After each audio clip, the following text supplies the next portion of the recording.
du Blanc, des fleurs et cette vue sur la mer qui les m'attend, arrivé dimanche 10 décembre 2017 sur l'île de Saint-Barthélemy, après l'extraordinaire élan, et le match populaire qui a réuni 1 million d'admirateurs autour de la Madeleine et le long des Champs-Élysées, la dépouille de Johnny Hallyday a d'abord été présentée au funérarium de Saint-Jean.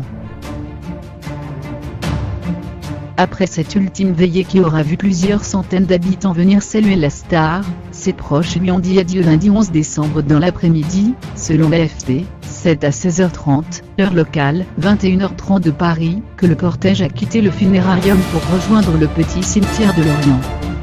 Face à la mer que Johnny Hallyday avait choisie. Derrière la dépouille du rocker, une dizaine de voitures transportaient ses proches, Laetitia Hallyday et ses filles, Jade et Joie, Laura Smet et David Hallyday, le manager Sébastien Ferrand, Jean Renaud, parrain de Jade, Jean-Claude Camus ou encore Jean-Claude Darmon, ainsi que les musiciens Harold Poupeau et Maxime Nuxi, Diodis, pour ne citer qu'eux. Une trentaine de biquets en Harley-Davidson les escortaient, toujours d'après l'AFP, les 62 proches du chanteur présents à cette cérémonie intime, portaient du blanc suivant la tradition des Antilles. Il y avait beaucoup de fleurs comme on a pu le voir sur les premières images de la tombe de Johnny Hallyday après son enterrement. Des fleurs blanches et de toutes les couleurs, comme l'avait voulu le rocker. Une cérémonie à l'image de ce petit cimetière, humble et chaleureuse. Comme à la Madeleine, Maxime Nuxi et Harold Poupeau ont joué pour leur ami, cette fois-ci ses deux chansons préférées d'Elvis, Love Me Tender et Bibo Alula. Selon le Parisien, Laetitia a craqué dans les bras de David Hallyday pour respecter l'intimité de la famille. Le périmètre avait été bouclé dans un rayon de 100 mètres autour du cimetière. Les habitants ont pu se recueillir hier. Lors de la veillée publique, ils étaient près de 500 à s'être déplacés. Nos de la rédaction, place maintenant à la famille. A expliqué le général de gendarmerie Jean-Marc Descaux au Parisien. Lors du passage du convoi, les habitants et quelques admirateurs venus spécialement lui ont jeté des fleurs. Selon le reportage d'Amandine Asensio, sur place pour Le Point, il fallait montrer patte blanche et sa pièce d'identité pour pénétrer dans le cimetière au moment de la cérémonie.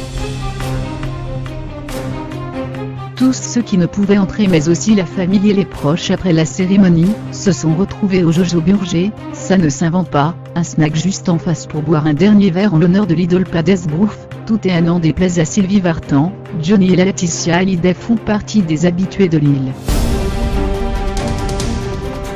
Le rocker l'a visité pour la première fois en 1970, rappelle Bruno Magras, le président de la collectivité, avant de faire construire en 2008 sa sublime villa. La fin du chantier avait donné lieu à un immense buffet avec les artisans de l'île. L'été, tout le monde avait au moins croisé une fois Laetitia et les filles au Super U, raconte notre consoeur du Point, qui a rencontré les habitants à l'AFP. Bruno Magras ajoute que Johnny lui avait confié à plusieurs reprises qu'il voulait être enterré ici, qu'il ne voulait pas aller au Père-Lachaise. Il estime que c'est un honneur pour Saint-Barth.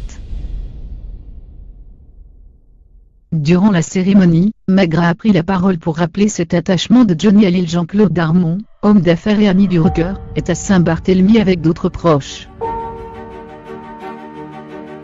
Hier par téléphone avec RTL, il explique l'avoir vu pour la dernière fois il y a une semaine. Parce qu'il a tellement combattu, et tellement gagné ses combats que je suis convaincu, pour l'avoir vécu d'ailleurs, que jusqu'à la dernière seconde il ne pensait pas partir. Régulièrement, le rocker lui avait glissé à l'oreille, lorsque l'on était à Saint-Barth, systématiquement en passant devant le cimetière, il disait « c'est là que je veux être enterré ». C'était une phrase comme ça, mais c'est vrai que c'est à